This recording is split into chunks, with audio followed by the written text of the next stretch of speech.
Em 1938, Superman foi criado por Jerry Siegel e Joe Shuster. O Superman, ele, além de ser um marco importante para a história dos quadrinhos, é também um marco para a nossa história, porque ele cria também, pós a sua criação, ele já vem a ser utilizado na campanha, na propaganda de guerra pró-americana durante a Segunda Guerra Mundial, assim como os demais personagens dos quadrinhos na época, o Namor, o Batman, o Capitão América foi criado pelo Jack Kirby e o Joe Simon para ser um personagem com uma propaganda de guerra. E então ele carrega muito, por mais que nos dias de hoje nem tanto, mas durante a sua história ele carregou muito essa ideia de ser o mocinho, o bom soldado americano, o escoteiro americano, como é falado, né? Ele é em toda a sua essência, assim, sendo falado.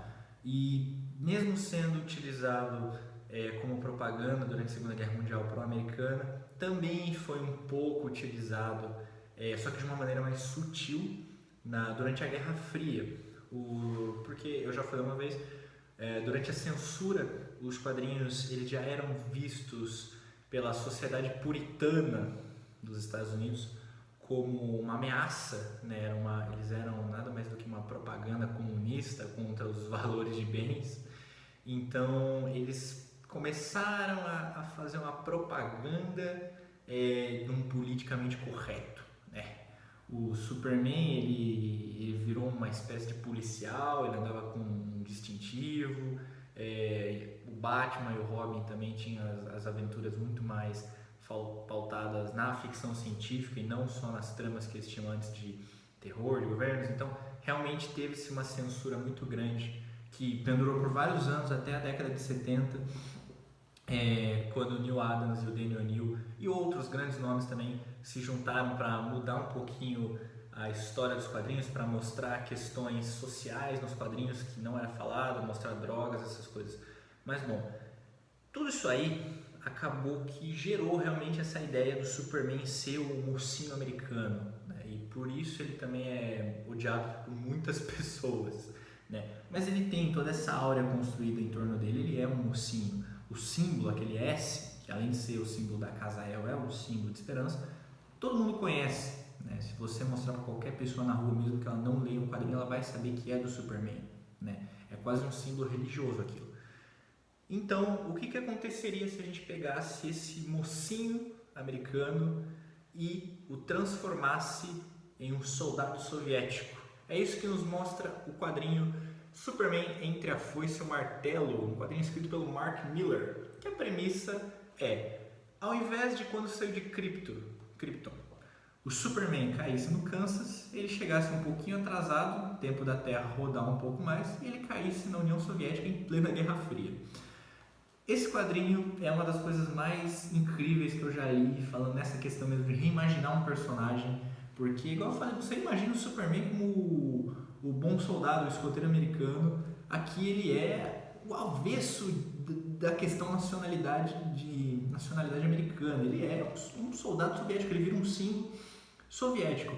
E isso você muda não só a história do personagem, mas a história global, porque quando você tem uma superpotência que está brigando com outra superpotência, que é os Estados Unidos, durante um conflito, que eles não podem se atacar porque ambos têm bombas atômicas, só que uma delas tem agora uma arma que é mais poderosa que qualquer bomba atômica, você muda a balança do jogo, né? Então aqui, obviamente, já colocando um pouquinho mais para frente, é nos mostrado que a Guerra Fria acabou com a vitória da União Soviética, os Estados Unidos ainda continuou, mas realmente ele perdeu em tudo, né?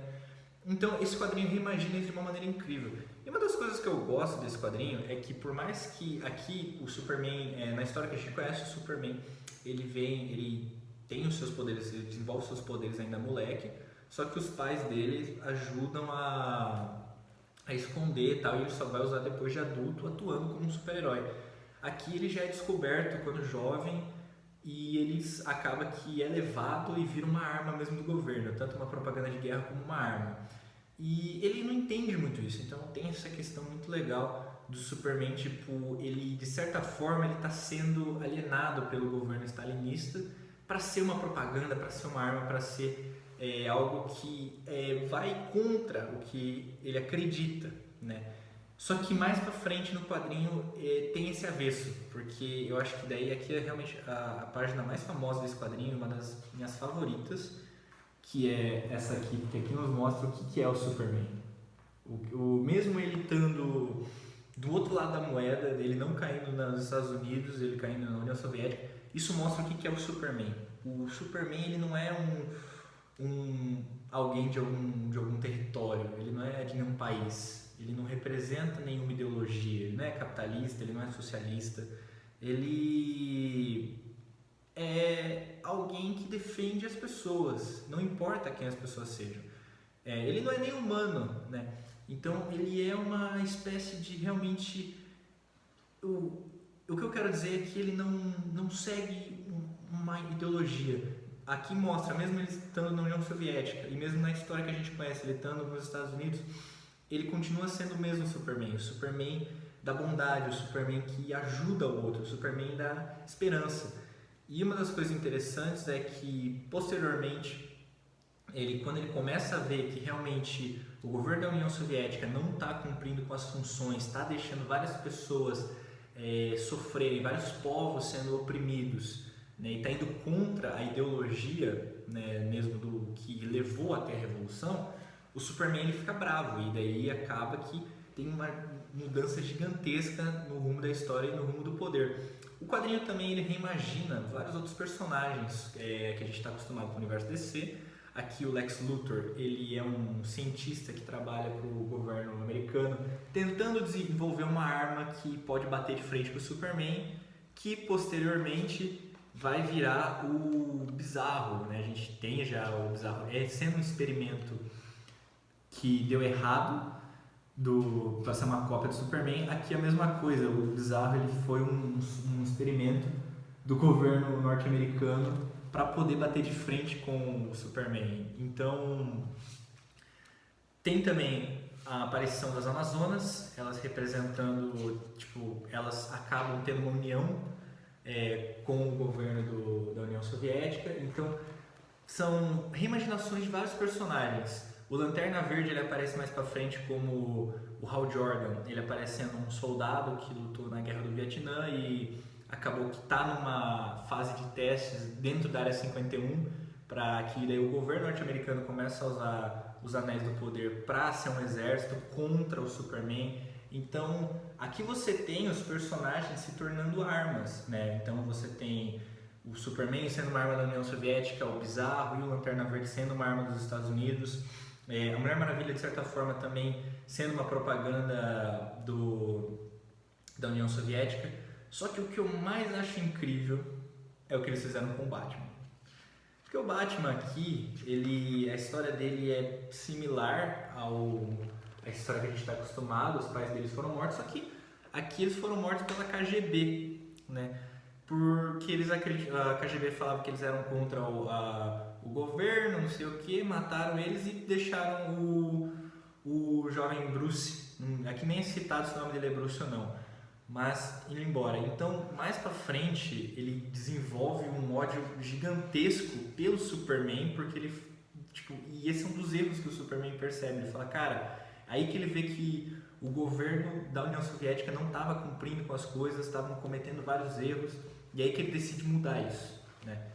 Então, mais pra frente, o Batman ele é apresentado como uma figura muito similar ao que a gente conhece do V de Vingança, sendo uma figura totalmente anarquista. Ele não tá nem aí para nenhum tipo de governo, ele só quer uma vingança, ele acredita mesmo que tem que abolir esse governo, a gente tem que ter uma coisa só nossa, sem uma autoridade.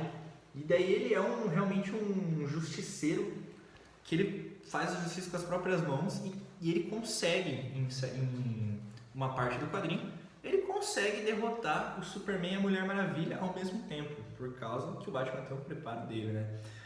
Então, esse quadrinho eu não quero falar mais, porque no final, na verdade, acontecem duas coisas muito interessantes. Uma eu posso falar até, Não é tão spoiler assim, mas é porque no final acaba que o Superman, quando ele toma o poder daí ele quer fazer as coisas boas, acaba que, mesmo ele sendo esse cara puro, ele é corrompido pelo poder. Ele acaba que sofre por isso, ele tenta ajudar todo mundo, só que ele vai tendo decepções e acaba que ele acredita que não tem como agradar todo mundo e ele se torna também uma espécie de ditador, assim como o Stalin era. Então, acontece algo semelhante ao que realmente aconteceu na história, né? Quando teve a Revolução de 1917, era para ser um governo do povo, tudo, deu certo e acabou que depois o Stalin foi lá e fez uma ditadura e acabou que estragou um pouquinho o que era o sentimento de liberdade, de igualdade. E aqui é o que acontece, o Superman tira o Stalin do poder, entra pro poder, ajuda as pessoas, só que o poder corrompe ele. Então isso aí é uma roda, é um ciclo que eu acho que isso sempre vai acontecer, independente do qual sistema a gente está falando, se a gente está falando de um sistema capitalista, se é um sistema socialista, qualquer tipo de sistema que envolva poder, eu acredito que sempre vai ter isso, sempre vai ter essa ambição pelo poder. Por isso que eu acredito que o Batman está muito certo nesse quadrinho de não querer que exista um poder, dele ser um anarquista. Mas tá bom, eu vou falar um pouquinho mais sobre a minha opinião. E o segundo plot, esse eu realmente não posso falar, mas eu sei que teve um filme recentemente dessa animação, dessa HQ, é uma animação, um filme, e eles não colocaram esse plot no final, e foi uma coisa que eu fiquei muito triste, porque isso realmente mexe um pouquinho com a história que a gente está vendo. Tudo que a gente já, se não bastasse, a gente já não está tão acostumado a ver um Superman da União Soviética, ainda a gente tem mais um